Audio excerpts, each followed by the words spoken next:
Donc, bonjour à tous et à toutes. Mon nom est François Proulx, donc je pense que la plupart d'entre vous me connaissent, mais des fois, ça en resterait un ou deux qui ne me connaissaient pas. Donc, je travaille à titre de professeur associé à la chaire de recherche en eau potable de l'Université Laval. Puis je travaille aussi à la Ville de Québec et à la Communauté métropolitaine de Québec à titre d'expert en eau potable. Donc, je tiens à souligner aussi la présence de Manuel, qui est titulaire de la chaire en eau potable. Donc, je vous remercie tous d'avoir répondu nombreux à cette invitation de la chaire dans cette première visioconférence de la programmation de l'hiver et du printemps 2021. Cette série de conférences-là devrait se poursuivre jusqu'au 9 juin prochain. Donc, avant de commencer, on rappelle les petites règles de base. Donc, de fermer votre micro et votre caméra durant la conférence. Ça va faciliter la communication pour tous. La conférence devrait durer environ 30 minutes, après laquelle nous prendrons des questions des participants et participantes à ce sujet. Donc, je vous invite soit à utiliser la fonction clavardage de Zoom et je relayerai la question à la conférencière, ou vous pouvez aussi prendre le micro, demander la parole, puis je vais vous donner le micro. Donc, aujourd'hui, nous avons le plaisir d'avoir Alexandra Cassivi qui nous présentera la première conférence de notre programme. Alexandra est stagiaire postdoctorale à la chaire de recherche en eau potable à l'Université Laval. Elle travaille sur l'accès à l'eau potable dans les communautés autochtones et nordiques de l'Arctique. Alexandra a obtenu son PhD en génie civil à l'Université de Victoria en août 2020, donc c'est tout récent. Sa dissertation portant sur l'approvisionnement en eau potable dans les pays en voie de développement. Ses intérêts de recherche touchent l'eau, l'assainissement et l'hygiène, la santé publique et mondiale, ainsi que la géographie et les statistiques. Alexandra a travaillé comme consultante à la Banque mondiale, Water Supply and Sanitation, WSS, Global Solution Group, et comme stagiaire à l'Organisation mondiale de la santé, OMS. Elle s'implique dans des communautés scientifiques, notamment siégeant au comité intersectorial étudiant des fonds de recherche du FRQ. Donc, le titre de la conférence d'Alexandra est « Accès à l'eau potable, résultat d'une étude de cohorte au Malawi ». Donc, à toi, Alexandra. Bonjour, c'est une belle introduction, merci beaucoup. Puis d'ailleurs, merci beaucoup pour l'invitation à participer à la première présentation de l'année. C'est vraiment un plaisir pour moi de présenter les résultats de ma recherche que j'ai faite pendant mes études de doctorat. Donc, comme on a dit, j'ai fait mes études de doctorat à Victoria.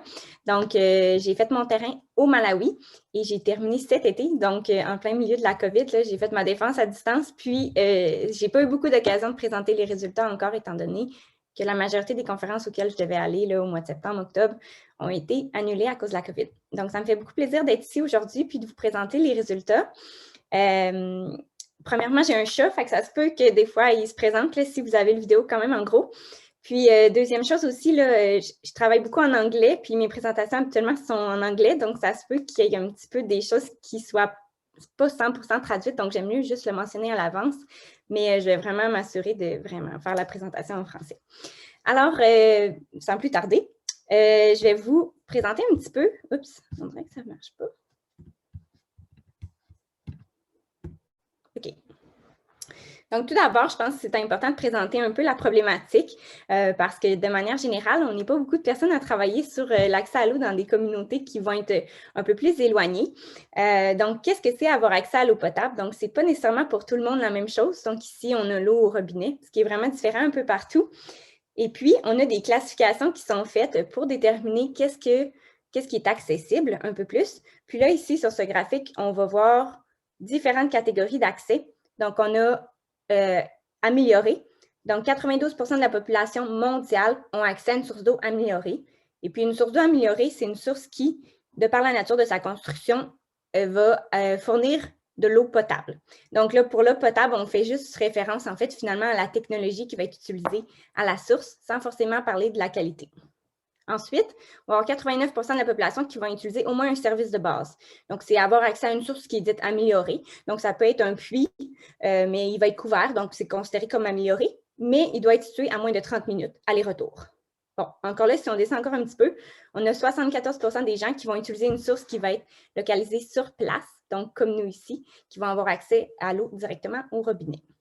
Et puis, juste à droite complètement, on a 71 qui vont utiliser une source d'eau potable qui va être dite gérée en toute sécurité.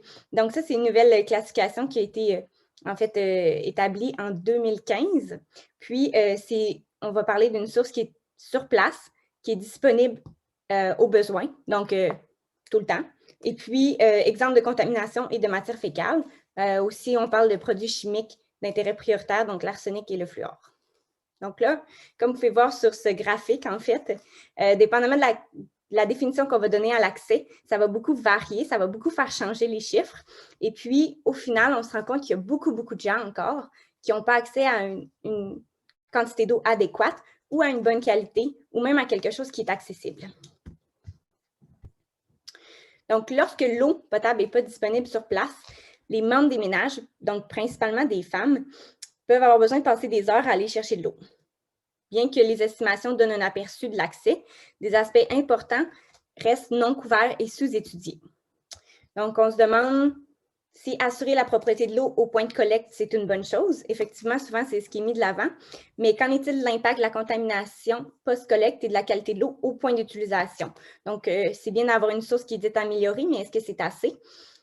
Et si les ménages utilisent plusieurs sources d'eau ou même collectent de l'eau stagnante et de l'eau de surface pour répondre à tous leurs besoins, est-ce qu'on va considérer que ça reste accessible? Ensuite, si plusieurs sources d'eau sont disponibles, peut-être que les ménages vont utiliser différentes sources qui vont être localisées à différents endroits, qui vont être de différentes qualités également. Puis, les ménages vont nécessairement utiliser des sources qui vont être différentes dépendamment des saisons, donc pendant la saison des pluies et pendant la saison sèche. Est-ce qu'on peut considérer que l'accès va rester le même pendant toutes ces saisons-là? Donc, ça, c'est toutes des questions, en fait, bien intéressantes et qui restent souvent non répondues. Donc, il n'y a pas beaucoup d'études qui sont faites sur le sujet. OK. Donc, c'est des questions que j'ai essayé de répondre dans mon doctorat, finalement. C'était en grande partie les objectifs de mon étude qui a été faite au Malawi. Et puis, c'était vraiment d'accroître les connaissances sur l'accès à l'approvisionnement en eau potable dans les pays à revenus faibles ou intermédiaires. Puis, en espérant évidemment combler des lacunes qui sont dans la littérature présentement. Donc, j'ai utilisé une approche à 2 volets qui comprenait le suivi ainsi que l'évaluation pour atteindre les objectifs spécifiques de cette étude-là. Puis là, les objectifs spécifiques qui sont là, je pense que peut-être vous avez eu le temps de regarder un petit peu, mais de manière générale, il y avait plusieurs catégories, puis je vais revenir là-dessus pendant les méthodes, mais les objectifs étaient vraiment de déterminer tout ce qui touche à la qualité au niveau du point d'utilisation, mais aussi de la source et aussi qu'est-ce qui est accessible, non accessible. Donc, on voulait aller voir dans les ménages qu'est-ce qui se passait. Je vais revenir un peu plus sur les objectifs un peu plus tard. OK. Donc, pour répondre aux objectifs, la première phase de mon étude de doctorat, finalement, était de faire une revue de la littérature systématique. Donc, j'ai fait une analyse de toute la littérature qui existait entre l'accessibilité et la quantité d'eau. Donc, ça, c'était vraiment la première étape. On voulait savoir qu'est-ce qui avait été fait, puis est-ce qu'on pouvait établir une relation entre avoir accès à une source d'eau à une certaine distance, puis pouvoir collecter suffisamment d'eau. Donc, quelle quantité d'eau on va pouvoir collecter en fonction de la distance qu'on va voyager pour aller à notre source d'eau potable, finalement. Le deuxième volet était en fait d'utiliser des données secondaires qui sont disponibles. Donc, les données des études DHS et MIX qui sont faites par UNICEF, puis aussi USAID. Et puis, ce sont des bases de données vraiment, vraiment immenses qui contiennent beaucoup de données pour beaucoup de ménages. Donc, j'ai utilisé toutes les données qui existaient, donc depuis 1993 jusqu'à 2000, pour pouvoir établir le portrait en termes de progrès et les inégalités sur ce qui touche en fait l'eau et les services d'assainissement. Donc, ça, c'était la deuxième étape. Donc, j'ai fait tout ça avant de faire la troisième étape, étant le volet le plus important et celui, mais en fait, les autres sont importants aussi, là, on s'entend, sont très, très importants aussi, même primordial. Mais bon, aujourd'hui, je vais vous présenter les résultats de l'étude qui a été faite sur le terrain au Malawi. Donc, c'est souvent aussi quelque chose qui est un peu plus intéressant. J'ai plus de photos. Puis, c'est une très belle façon de démontrer quelle est la problématique, finalement. Alors, la collecte de données primaires, c'est faite au Malawi. Donc, le Malawi se situe juste ici. C'est un petit pays situé en Afrique australe, entre le Mozambique, la Zambie et la Tanzanie. Et au Malawi, il y a 18 millions d'habitants, donc 83% qui vivent en région rurale. Donc, ça en fait un des pays avec la population la plus grande qui vit en milieu rural. Et avec un PIB par habitant de 1172, donc 3 $ par jour, le Malawi se classe au 6e rang des pays les plus pauvres et constitue aussi l'un des plus grands bénéficiaires de l'aide publique au développement. Donc, ça en fait un milieu d'études assez intéressant. Puis aussi, nous, on avait des collaborateurs là-bas, puis on a collaboré avec l'Université du Malawi. Donc, ça fait une très, très belle opportunité de pouvoir travailler sur place, mais surtout avec des gens qui sont sur place puis qui comprennent très, très bien la problématique. Alors, si on zoome un peu sur le Malawi, on a les 3 régions. Puis la région qui a été choisie pour notre étude, c'est la région du Sud, qui est juste en bas ici en rouge. Et puis, il y a 3 sites qui ont été sélectionnés pour la collecte des données. Donc, les 3 sites, on les voit un petit peu ici sur photo. Donc, on a Dinandi, qui est un bidonville situé en périphérie de la région de la ville de Blantyre, qui est la 2e plus grande ville du pays. Ensuite, on a Bayani, qui est aussi un autre bidonville qui va être situé très près de celui-ci, mais dont la densité va être un petit peu plus vaste. Donc là, comme on peut voir un petit peu sur les photos, là, les sites ont été choisis en fonction de la densité. Donc, au début, on a une densité très, très forte. Le 2e site, ça va être un petit peu plus élargi en termes de propriété. Et puis, le dernier lieu d'étude, c'est Chikwawa, qui est en fait un milieu très rural, qui est situé à peu près à 1h30 du centre-ville, en fait, juste à côté des bidonvilles. Donc, il y a 3 différents types de sites qui ont été sélectionnés dans le but, justement, d'être en mesure d'identifier des différences entre les milieux ruraux ainsi que les milieux urbains. Donc, pour la collecte des données, je vais vous faire un bref résumé de ce qui s'est passé. Donc, la collecte s'est faite en 2 parties, pendant la saison des pluies ainsi que pendant la saison sèche. Donc, il y a eu 2 visites qui ont été faites, c'est pour ça que c'est une cohorte finalement, et les mêmes ménages vont avoir été visités à 2 reprises, donc pendant la saison des pluies et pendant la saison sèche. Pendant la saison des pluies, il y a eu, ce qui était en avril 2019 en fait, c'était le module général. Donc, le module général comprenait un long questionnaire pour les ménages qui ont été sélectionnés. Et en tout, il y a eu 375 ménages qui ont été sélectionnés. Ça a été fait de manière aléatoire dans les différents sites, donc 125 par site. Donc, il y a eu des observations qui ont été faites aussi par les personnes qui ont collecté les données. Et il y a eu des tests pour la qualité de l'eau potable. Donc là, on parle de tests pour la qualité microbiologique de l'eau. Donc, on a testé au premier stage, qui va être la source d'eau, ainsi qu'au point d'utilisation, donc le verre d'eau, finalement. Aussi, pendant la saison des pluies, il y a eu un autre module additionnel, donc c'est vraiment un pilote qu'on a fait, qui est un module sur le GPS. En fait, donc on a mis des GPS sur des jerrycans. Ça, c'est pas quelque chose que je vais parler aujourd'hui, c'est quelque chose de très intéressant, mais j'en parlerai pas aujourd'hui. Ça a été fait juste avec un petit nombre des ménages, donc un sous-échantillon des ménages. Donc, le plan initial, c'était de collecter les mêmes données pendant la saison des pluies et pendant la saison sèche. Sauf qu'après analyse préliminaire des résultats de la première campagne, on a décidé de faire des petites modifications pour améliorer les résultats qu'on allait pouvoir obtenir de la 2e campagne.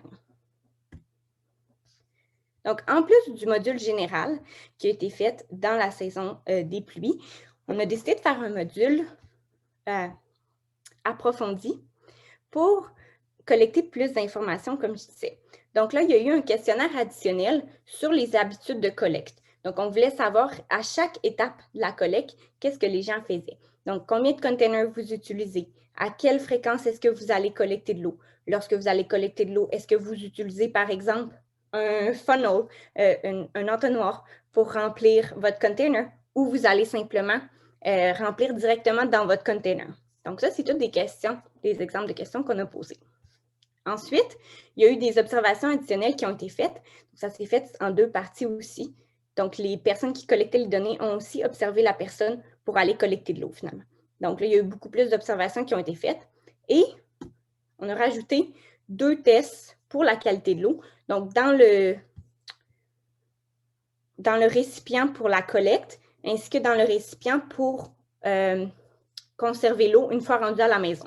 Donc, il y a eu 4 étapes, en fait, qui ont été faites. Donc, on est parti de la source, le but étant de se rendre jusqu'à domicile pour savoir à quelle étape il allait avoir le plus de contamination en fonction de la distance, en fonction de la qualité et de la quantité d'eau que les gens allaient consommer. Puis ça a été fait sur la deuxième campagne, en fait, a été faite sur un plus petit nombre de ménages, étant donné les contraintes financières et aussi temporelles. Donc, il y a vraiment un sous-échantillon de l'échantillon qui a été sélectionné de manière aléatoire pour qu'on puisse effectuer plus d'analyses, puis collecter plus d'informations. Donc là, je suppose qu'il y a beaucoup de gens qui travaillent sur la qualité de l'eau qui sont présents avec nous aujourd'hui. Donc là, j'ai décidé juste de vous présenter un peu le kit qui a été utilisé pour la collecte des données pour ce qui est en fait, pour tester la qualité de l'eau. Donc, c'est un kit qui a été fourni par l'OMS. Donc, on travaille avec eux aussi. Et c'est un test qui est utilisé de manière générale pour les études dans les pays en voie de développement. Donc, c'est un petit kit portatif qui se traîne super bien dans un sac à dos. Tout se fait super bien, c'est très léger. Et voilà, on fait ça avec un échantillon de 100 ml d'eau. Donc là, vous voyez un petit peu des images. Peut-être que je pourrais répondre à plus de questions là-dessus après si quelqu'un a des questions. Mais pour l'incubation, ce qu'on a fait, c'est que les gens portaient vraiment une ceinture au niveau de la taille, puis on conservait les échantillons là-dedans jusqu'à temps qu'on puisse se rendre au laboratoire le soir, parce que c'était vraiment dans des milieux où on n'avait pas accès à beaucoup de choses. Et les résultats de la qualité de l'eau sont présentés selon cette classification-ci, qui est la classification de l'OMS finalement, pour ce qui est de E. coli. Donc, c'est vraiment ce qu'on a testé ici. Et bon, on a ici la classification. Là. Je pourrais en revenir plus tard quand je présente les résultats. Et bon, évidemment, je n'ai pas fait tout ça tout seul. J'ai engagé des gens là-bas, une très belle équipe que j'ai formée pour faire les tests, pour faire les questionnaires. J'ai travaillé avec eux, j'ai appris beaucoup de choses, ils m'ont aussi appris beaucoup de choses. Et puis, on a collecté les données, tout le monde ensemble. Donc, c'est une super belle expérience. Donc, je trouve important de le mentionner parce que je n'aurais pas eu les résultats que je peux vous présenter aujourd'hui si je n'avais pas eu une aussi belle équipe. Alors, voilà. Maintenant, bon, il manque le titre, là, mais on va passer aux résultats finalement. Je vais essayer de présenter plusieurs choses. Donc, ça peut paraître un petit peu décousu à certains niveaux, mais je vais garder ça, là, faire un beau lien avec tout ça. Donc, le contrôle de l'accès, comme je vous ai mentionné tantôt, c'est quelque chose qui est assez difficile parce qu'on a de la misère à déterminer qu'est-ce qui est accessible, mais aussi à calculer comment on va avoir ces informations-là finalement. Donc, souvent, c'est fait de manière rapportée par les ménages. Donc, on va collecter les données directement chez les gens, puis on leur demande quel type de source d'eau vous utilisez, quelle distance est-ce que c'est en termes de minutes. Donc, on se fie beaucoup. Les estimations que j'ai présentées au début, c'est vraiment basé sur des choses qui vont être rapportées par les individus. Donc, c'est à ça qu'on va se fier. Mais les mesures autodéclarées, puis nous, on a essayé d'autres alternatives, en fait, finalement, pour voir si les mesures qui sont autodéclarées par les individus vont être vraiment représentatives de ce qu'on va voir sur le terrain. Donc, c'est pour ça qu'il y a eu des observations, c'est pour ça qu'il y a eu des mesures directes, c'est pour ça qu'on a mis des GPS aussi, pour être en mesure de comparer qu'est-ce qui est rapporté et qu'est-ce qui va être, en fait, observé. Donc, pour ce qui est de la figure ici, oui, ici, on a ici les sources d'eau. Donc, qu'est-ce qui est en bleu? C'est vraiment, on a eu un match entre, en fait, qu'est-ce que les gens ont rapporté utiliser et qu'est-ce que les énumérateurs, donc les personnes qui ont collecté les données, ont rapporté avoir vu sur le terrain.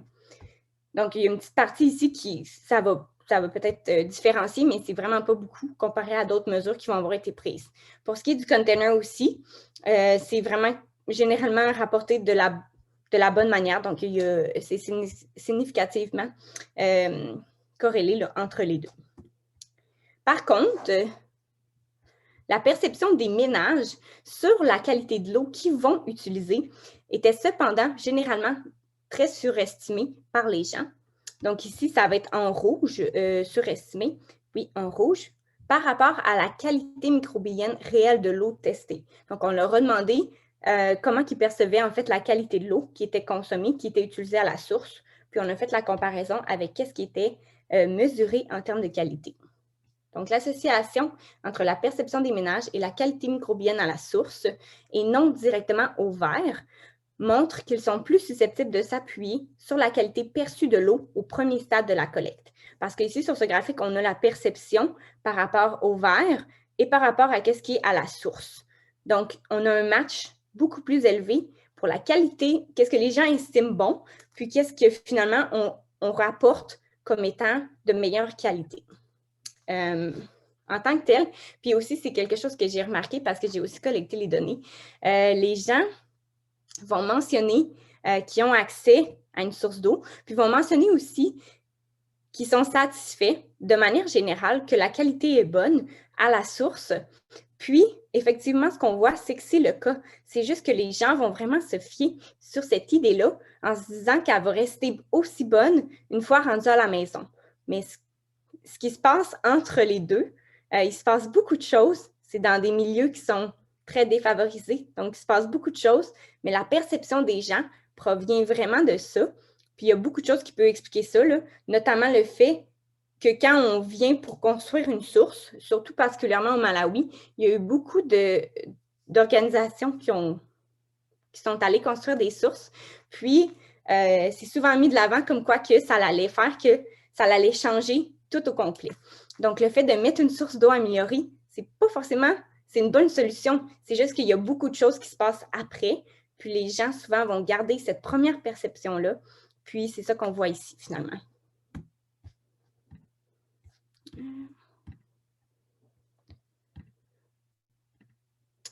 Ça, c'est quand même beaucoup de graphiques, mais bref. En termes d'accessibilité, le temps de collecte qui va avoir été déclaré par les gens. Donc là, on parle du temps pour partir de la maison, aller jusqu'à la source d'eau. C'était significativement plus élevé que le temps qui avait été enregistré. Parce que quand les gens se sont déplacés pour aller à la source, bien, on les a suivis, puis on a aussi calculé c'était quoi le temps, qu'est-ce que ça prenait. Donc là, les gens, petite anecdote, là, les gens vont raconter que ça leur prend comme 5-6 heures à aller collecter de l'eau. Puis finalement, on dit, ben, on va y aller avec vous quand même. C'est ça le but de l'étude, on va y aller. Puis, ça prend comme 5-6 minutes, tu sais. Fait que c'est difficile de se fier à des données qui vont être collectées comme ça parce que c'est difficile à dire. Puis pour nous, c'est difficile aussi. C'est vraiment pas juste parce qu'on parle du Malawi, mais nous, si on nous demande exactement combien de temps ça prend à aller chez Jean Coutu, aller chez IGA, c'est difficile à dire exactement à pied combien de temps ça nous prend parce que ce n'est pas des mesures qui vont venir naturellement. Donc, c'est pour ça que c'est une mesure qui est un petit peu plus compliquée. Donc, ce qu'on a constaté, en fait, c'est que la distance qui avait été mesurée vraiment entre la maison et la source, c'était vraiment corrélé à ce que les gens qui collectaient les données ont rapporté. Donc là, ici, on a 4 différentes mesures. Donc, on a le temps qui est rapporté par les ménages. On a le temps qui a été enregistré. Ensuite, on a la distance qui va avoir été mesurée avec le ménage et le point de la source, en fait, finalement. Et ici, on a qu'est-ce qui a été rapporté par les gens qui collectaient les données. Donc, on leur a demandé de faire une estimation. Donc, ce qu'on constate, oups, il y a un point de trop, c'est que ceux-là sont beaucoup plus corrélés que ce qui est rapporté en termes de temps. Donc, dans l'ensemble, les résultats de l'évaluation autodéclarée montrent qu'il y a des méthodes alternatives qui sont facilement reproductibles. Donc, comme ici, on parle juste de prendre un timer pour compter le temps entre les deux, pourraient être utilisées pour mieux surveiller l'accès à l'eau et aller au-delà de l'indicateur général d'amélioration de l'accès. Donc, ça, c'est comme une première partie qui touchait beaucoup les méthodes, puis comment on collectait les données, finalement.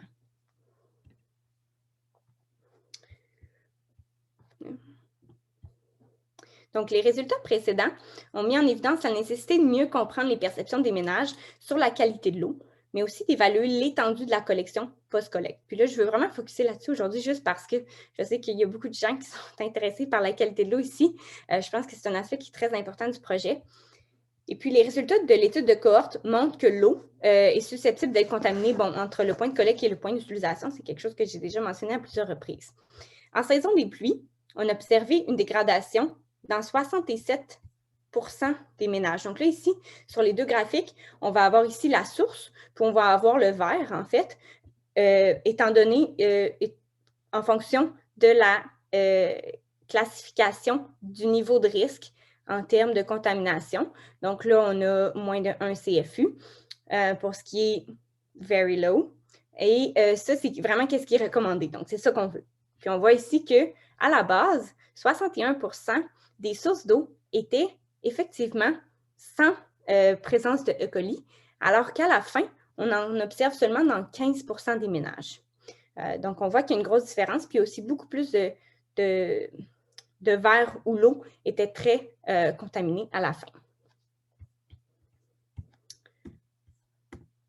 Donc, ça, ici, c'est les résultats pour la saison sèche, finalement, là où il y a eu les 4 étapes. Donc, juste ici, ça, c'était pour les 2 étapes. Donc, là, vraiment, la source et le verre. Et voilà pourquoi on avait décidé, finalement, de mettre les 4 étapes plutôt que de mettre seulement 2 étapes parce qu'on voulait comprendre qu'est-ce qui se passe entre les deux. Donc, sur ce graphique-là, qui est très important, on observe une dégradation de la qualité dans 47% des ménages. L'analyse montre des corrélations significatives dans le niveau de risque entre toutes les étapes, donc entre les 4 étapes, mais les corrélations les plus fortes ont été observées entre la source d'eau et le récipient de collecte, donc là où il y a des X, ainsi qu'entre le container pour le storage, ainsi que la tasse. Ce qui signifie que ces 2 étapes doivent être considérées comme des points critiques au niveau de la contamination pour E. coli.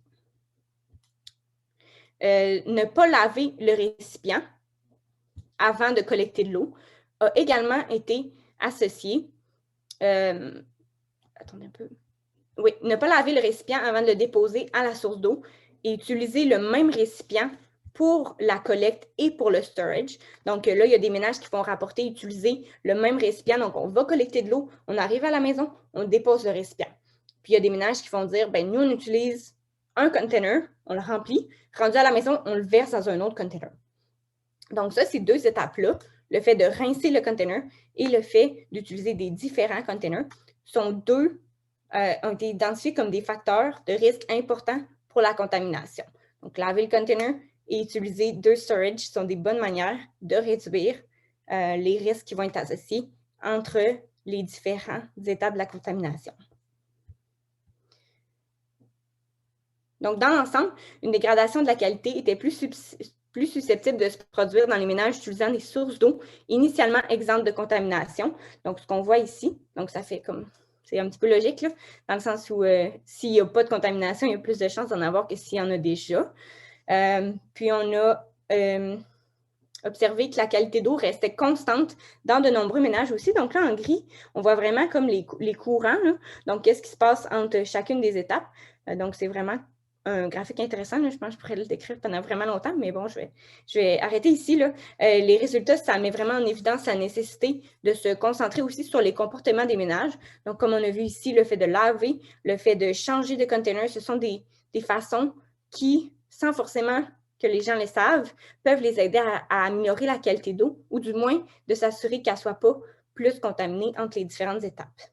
Puis, encore une fois, ça montre l'importance d'aller au-delà de la source d'eau en soi. Puis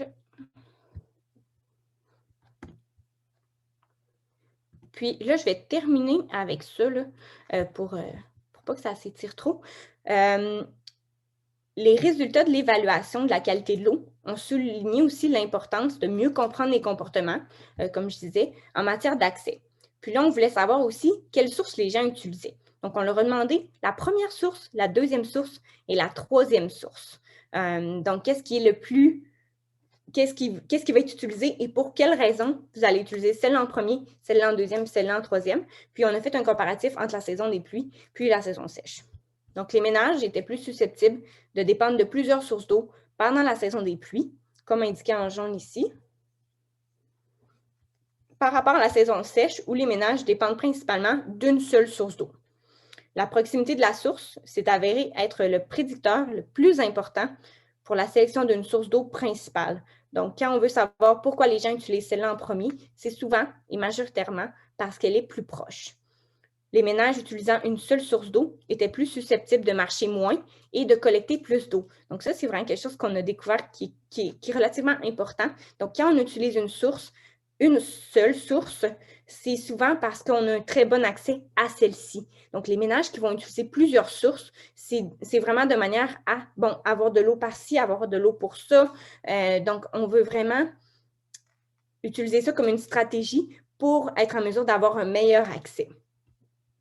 On a aussi découvert une association significative entre le temps de collecte et la quantité d'eau pendant la saison des pluies.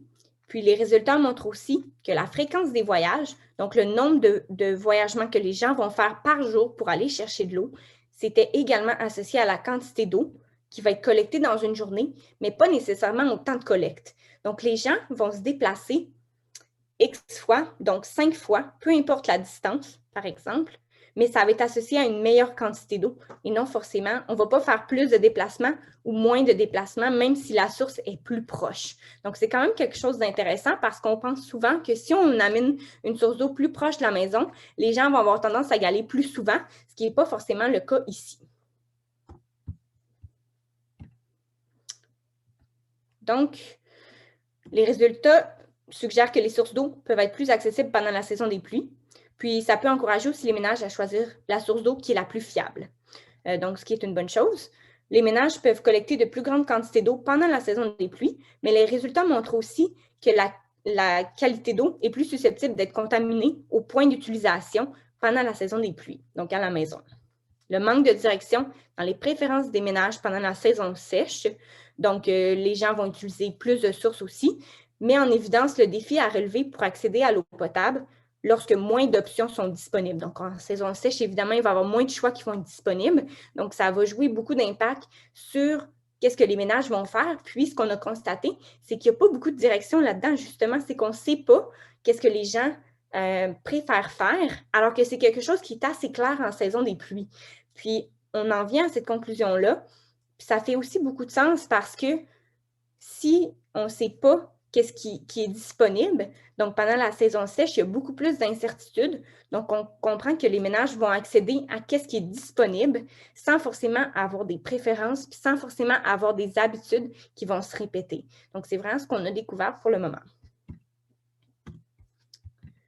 Et dans l'ensemble, les résultats soulignent la nécessité de changer, de faire avancer le paradigme de la garantie d'eau salubre au point de collecte vers la reconnaissance de l'importance de garantir la sécurité au point d'utilisation.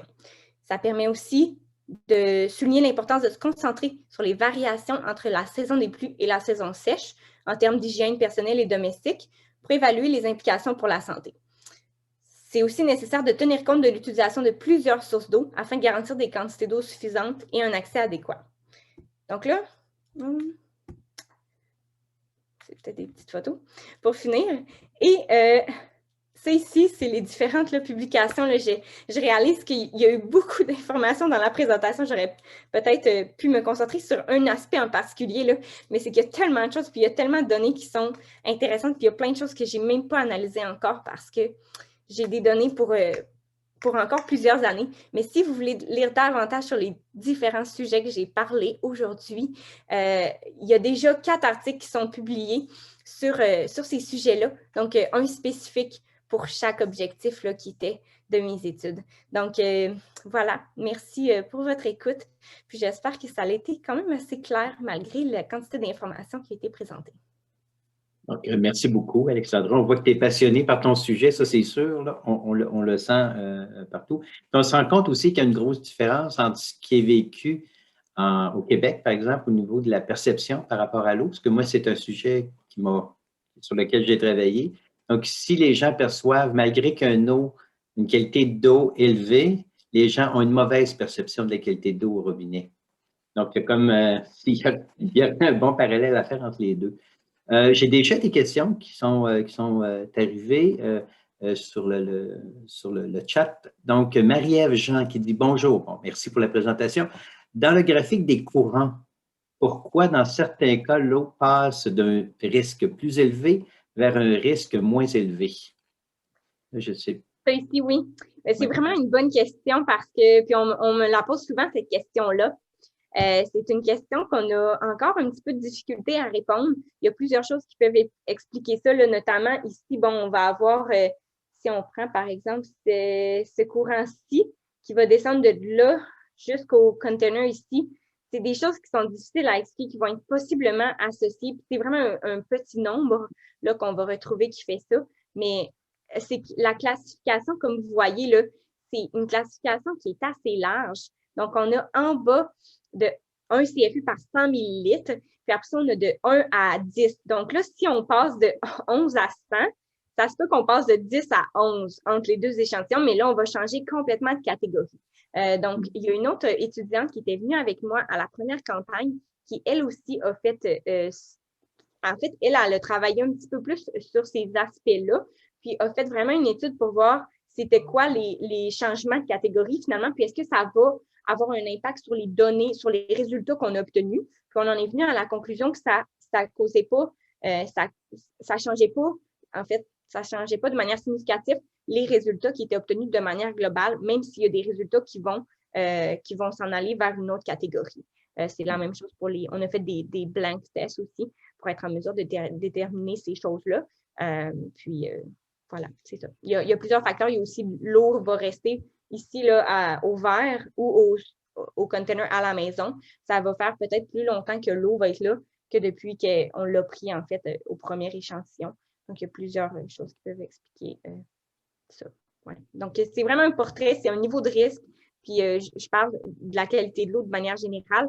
C'est vraiment ça le point. C'est vraiment de montrer des catégories sans forcément, c'est pas les tests de la qualité de l'eau, j'en conviens, qui sont les plus spécifiques, mais dans un contexte comme ça, c'est ça qu'on avait besoin. On avait besoin d'avoir un portrait sans forcément rentrer dans trop de détails. Donc, oui. Okay. Il y avait une autre question de Yanis Delpla. Donc, y a-t-il